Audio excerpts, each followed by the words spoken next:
welcome to Reality Check from the studios of Mass Communication 9 University, Abuja. My name is Otto Peter, and I'll be your host today. I also have a co-host, but he's presently having some network issues. Soon he'll be joining us on the show. But we won't be waiting for him. When he joins you, we'll see him. His name is Mr. Ashraf Adeyemo. So very quickly, we have someone on the show today. But let me tell you a bit about Reality Check. At Reality Check, we have intellectual discussion on how the COVID-19 pandemic have affected us and how we provide possible ways or strategies on how we can live with it and still achieve our day-to-day responsibility. We all know research is one of the primary responsibility of a university, and since the educational sector is affected by the scourge of COVID-19, we expect it to have interrupted research presently. Today we want to know its effects on research and researchers, what development have happened to manage and cope with this situation, best ways of conducting research within the pandemic, and what we have learned and what else can be done from within this period. We have in the house to discuss the first page of this topic a professor, a scholar, and a well-read researcher. He was born in 1978.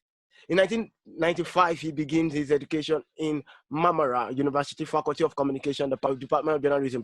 In 1999, he graduated from the Information Specialist Program of the same department. He received his MA in 2002 and PhD in 2009 from Marmara University Informatics Program. The title of his PhD thesis is Permission-Based Individual Marketing in the Mobile Content Publishing and Broadcasting. Between April to October 2003, he completed his military service in NATO, Kosovo. Between 1998 to 2019, he worked as a editor, web consultant, and ghostwriter in the ICT field. Since 2009, he has worked as a full-time faculty of different universities in Turkey. Courses taught Introduction to Advertising, Public Relations, Communication, and Media Sociology, Social Media and Communication Network, New Media and Publishing, Broadcasting, Presentation Techniques, Political Communication. In April 2014, he earned his associate professorship degree on applied communication. His research and education interests include the relation, effect, and interaction of new and emerging communication technologies and media, that's new media and digital media, with individual and society. He's working as the acting head of Department of Mass Communication Department, 9 University of Nigeria. He's married with a son. We have with us in the studio today, or in this show on Reality Checks today, Professor Osman Koroglu. Good morning and welcome to the show, sir. Thank you for inviting me for your show. And I believe it will be very beneficial for all of us, these types of conversations taking place between the lecturers, students, and important personalities. Yes, sir. During this time, especially. All right, sir. Good to have you on board, sir. Okay, very quickly, we'll move straight up to our questions and our interview. So, sir, to start with, can you narrate a general feeling you have about the pandemic, its effect on education and on research generally? Okay. I'm going to talk about world in general.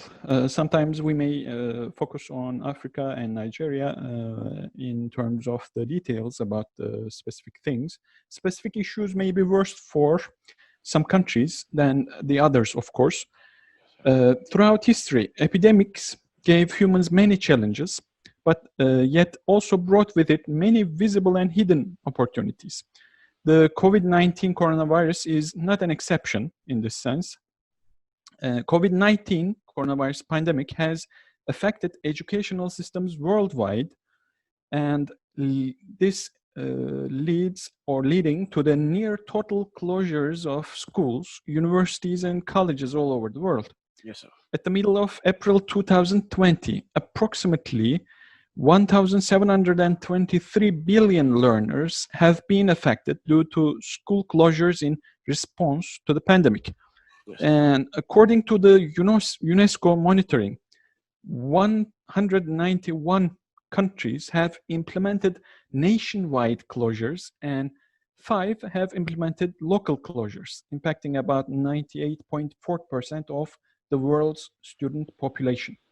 School closures impact not only students, teachers, and families, but have far-reaching economic and societal consequences. School closures in response to COVID-19 have shed light on various social and economic issues, including student debt, digital learning, food insecurity and homelessness, as well as access to childcare, healthcare, housing, internet, and disability services. The impact was more severe for disadvantaged children and their families, causing interrupted learning, compromised nutrition, childcare problems, and consequent economic cost to families who couldn't work. In response to school closures, universities recommended the use of distance learning programs and open educational applications and platforms that schools and teachers can use to reach learners remotely and limit the disruption of education. In response to the pandemic, many schools, many universities moved to online distance learning via platforms like Zoom, which we are currently using.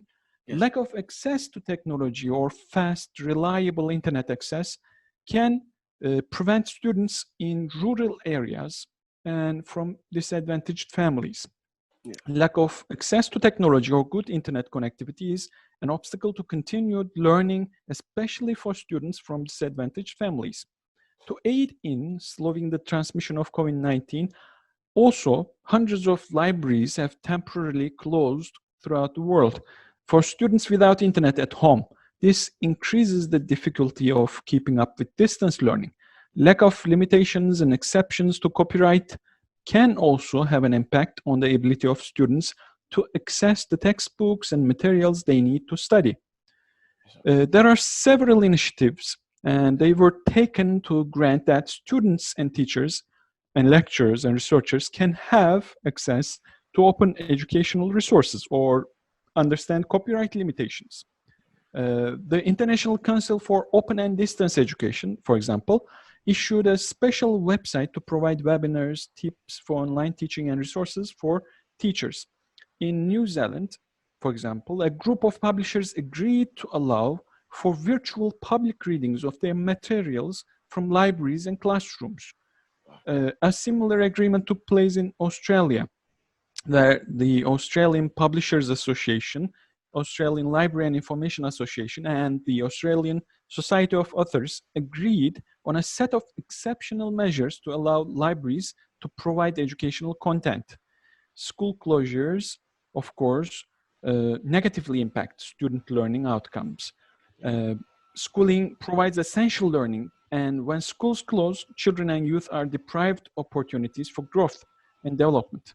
The disadvantages are disproportionate for underprivileged learners who tend to have fewer educational opportunities beyond school.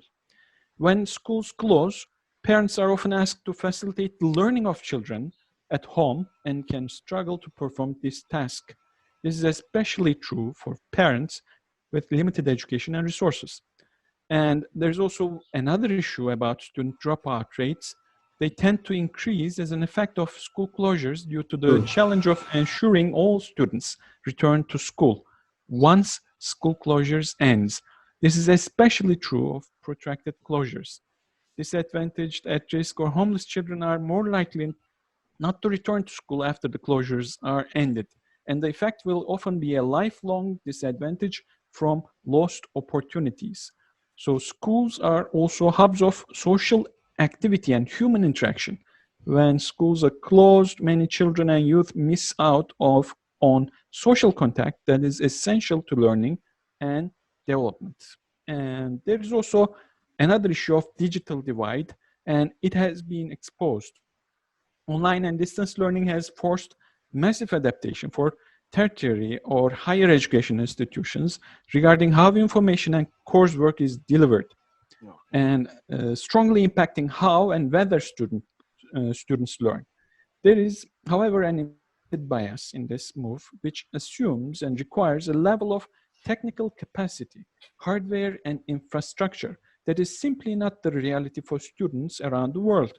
Instead, the move to remote learning has left literally millions of students without any accessible options for continuing their studies after leaving their campuses.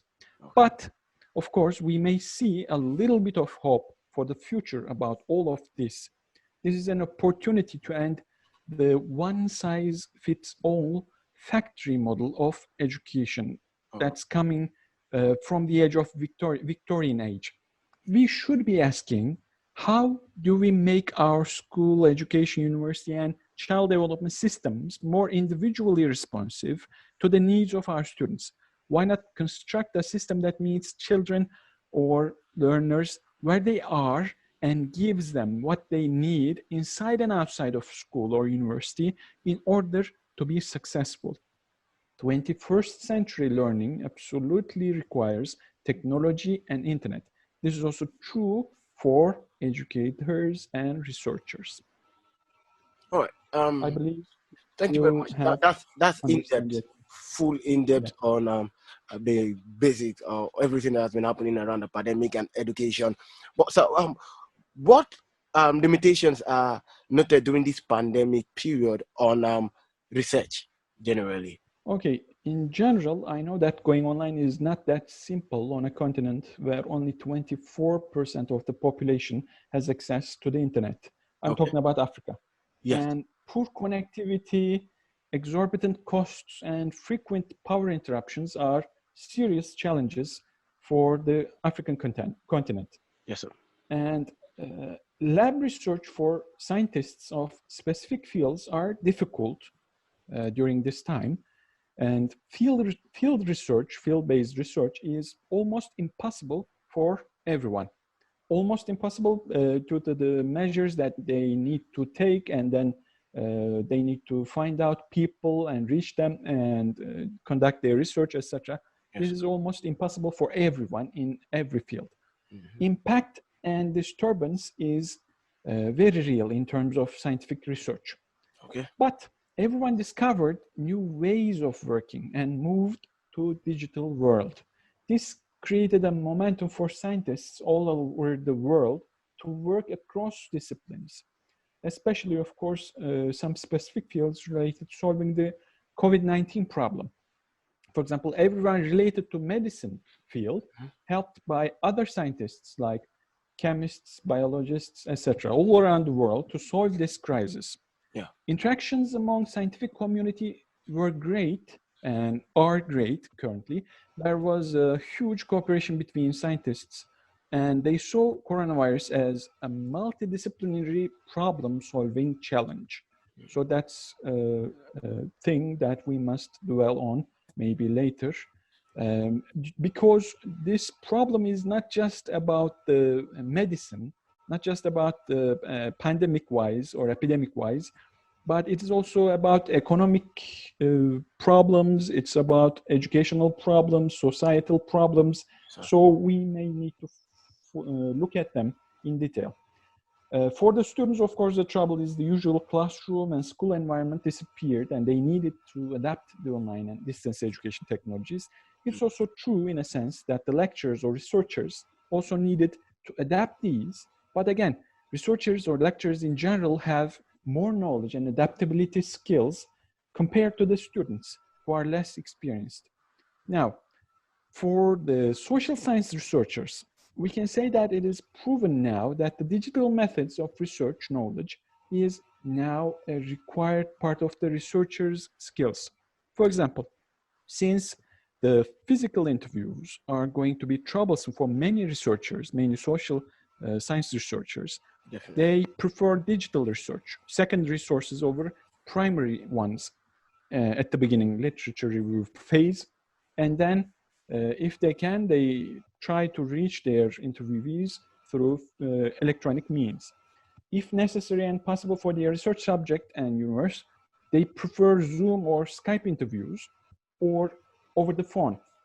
There are many methods that social science researchers may use during these times, and we can name a few like digital ethnography, digital storytelling, audio analysis, computer modeling and simulation, computer-assisted interviewing, mobile diaries, mobile ethnography, mobile phone interviews, mobile phone surveys, online ethnography, online experiments, online focus groups, online interviews, online observation, online panel research, smartphone app-based research, social media analytics, social network analysis, and video analysis are only a few of digital methods that social researchers, especially social researchers, may use during these times.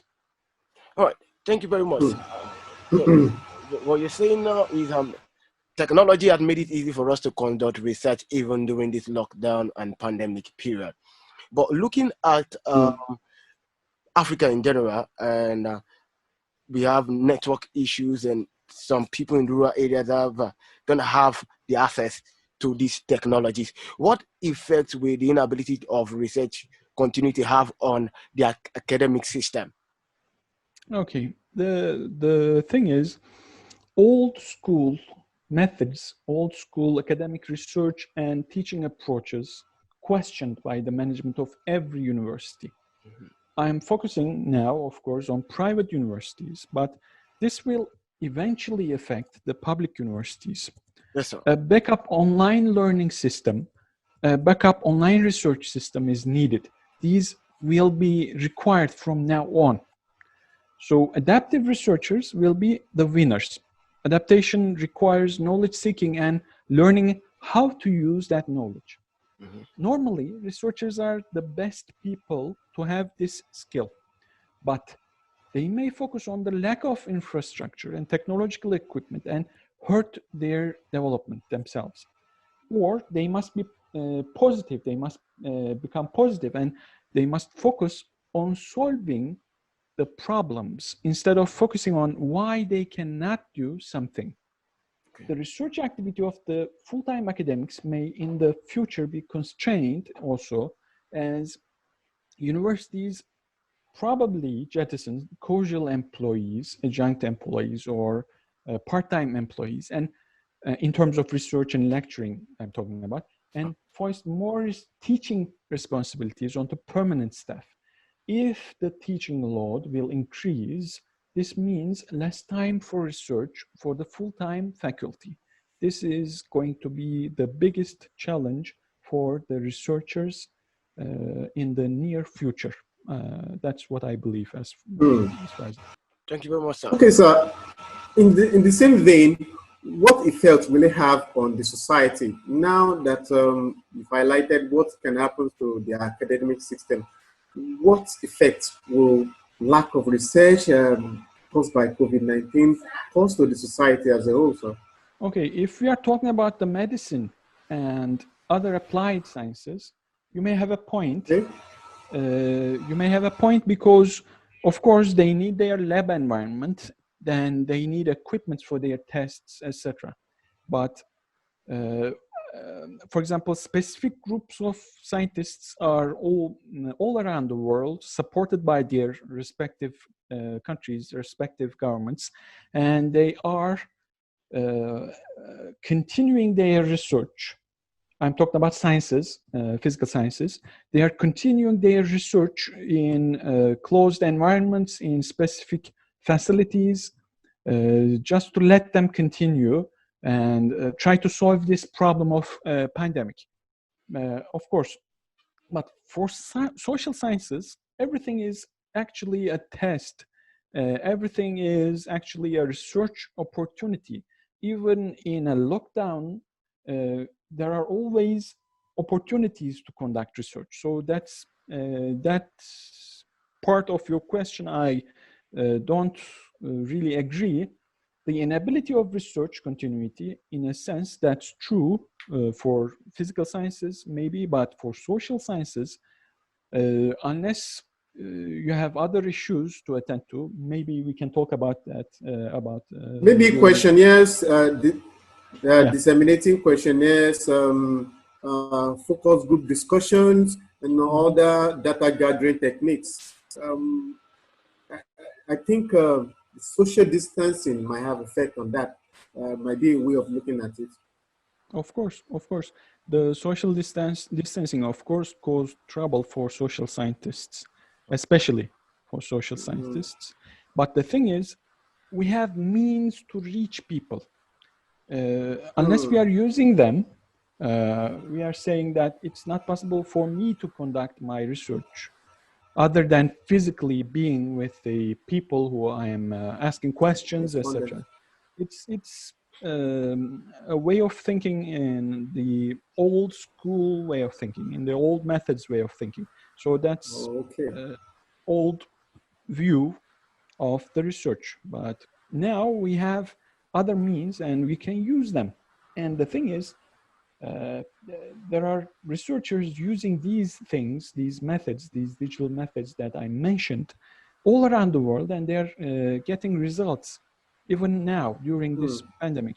There are people who are defending their dissertations, doctoral dissertations, doctoral thesis. They really don't wait.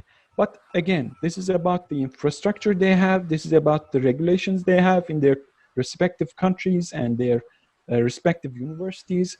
If we are able to do that, conduct a jury for the dissertation, then we are doing that also in Nile University, for example.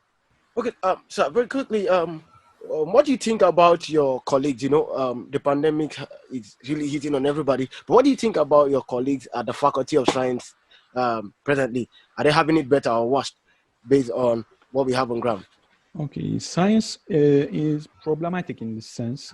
Other than literature review and statistical analysis as their research base coming from big databases like hospital databases, national hospital databases, or international databases, it is not possible for them to continue as usual unless their respective universities or research centers provide them opportunities for them to continue their lab-based or trial-based research.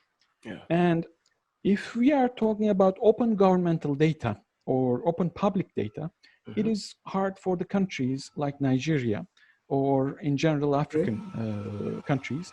Most of the time, it is not easy to reach information regarding a specific statistics available in some government office, actually, but not in digital form. So the digitization is a must for this problem to go. Unless they are digitizing those data, it is not accessible for the masses, for the researchers during especially the lockdown. Okay, sir. I would like to know, what do you think? One would think that since you are home and you are not in the environment, campus environment, you have it easy doing your research, writing more papers, conducting anything you want. It will be easier. Do you think this is true? Let me point out one thing. We are human beings first, and this means we have families, children, wives. Yes. Parenting is not a side job that one can do in his or her spare time. That is the first challenge during a lockdown, because you need to be with your child or children when he or she is trying to learn and play. At the same time, we have a daily schedule, online classes and meetings, etc. So that is juggling too many stuff at the same time. And I'm not even talking about the psychological troubles for some of the researchers. For me, for example, research is natural. The questions are everywhere. When I look at the news, when I look at the report or about anything, and I saw at the same time questions or possibilities for research. And data is also everywhere. Since we are social scientists, we are able to reach some specific data without the required lab, for example. So one only needs committed time to do research. But unless you are in a room all by yourself to focus reading, understanding, analyzing, and focusing research due to sad reasons like children, etc., it is not easy to do. Chaos causes trouble, and this leaves researchers empty-handed. And there are actually discussions, heated discussions on Twitter in academic circles around the world. Okay, sir. Some people are able to their research, and some others they don't have the capacity, psychological capacity to continue because they are too concerned about the situation and too anxious to even just to be able to read and understand the articles or books, etc. So there are actually two groups of academic people now, or researchers now. One group is continuing their research as usual. I don't know how they are able to do that. Probably they are mostly bachelors, I believe. They don't have their wives, they don't have their children. They have more time, probably. That's my understanding. No distractions. Yeah, no distractions. That's basically it. All right, thank you very much, sir. We have just a few minutes to go, so we take one or two more questions before we wrap up the show. So, sir, very quickly, what changes have been noted in the research process during this period, and what are the best ways? Okay, you said some of these things already while answering some of the questions, but we just like you to re-emphasize on them, like the changes that are noted in research process and the best ways in conducting research during this period. Okay, thank you for this question. So this is an important one. This question is an important one. For me, unless in the home everyone is sleeping, it is not possible to read and write. Okay, so that's my working hours. I move them around nighttime. Sounds, comings and goings, daily activities of necessity causes interruptions of the flow. I'm referring the scientific term called flow in his seminal work called Flow, the Psychology of Optimal Experience. Psychologist Csikszentmihalyi outlines his theory that people are happiest when they are in a state of flow, a state of concentration or complete absorption with the activity at hand and the situation. It is a state in which people are so involved in an activity that nothing else seems to matter. The idea of flow is identical to the feeling of being in the zone or in the groove. The flow state is an optimal state of intrinsic motivation where the person is fully immersed in what they are doing. This is a feeling everyone has at times, characterized by a feeling of great absorption, engagement, fulfillment, and skill, and during which temporal concerns like time, food, ego are typically ignored. According to Csikszentmihalyi, individuals who can learn to enjoy situations that most other people would find miserable have this flow state easily. And we can look at the lockdown or COVID-19 as one of these types of situations. And this personality characteristic includes curiosity, persistence, and humility. And probably these are the defining characteristics of an academic. We talked about this, but to repeat again, internet connection, electricity, and a good computer will be enough to start your research for a social scientist. Of course, you need to arrange your time and place accordingly, but there are freely available software and services to help a researcher, like aptly named Publish or Perish software, and websites that is to research nonfiction books like Library Genesis, and websites like to let people reach paywalled academic papers and articles like Sci-Hub. These types of resources may help anyone who's staying home during a lockdown trying to conduct the research. Plus, if your subjects are available online, you can reach and conduct interviews. Or you can just do digital ethnography-based research, and you can just observe them in their online communities, for example. There are many opportunities that one can follow easily. All right, sir. Thank you, sir. Yes, sir. Thank you very much, sir. I know that the now university management is doing a lot to help the researchers in these trying times.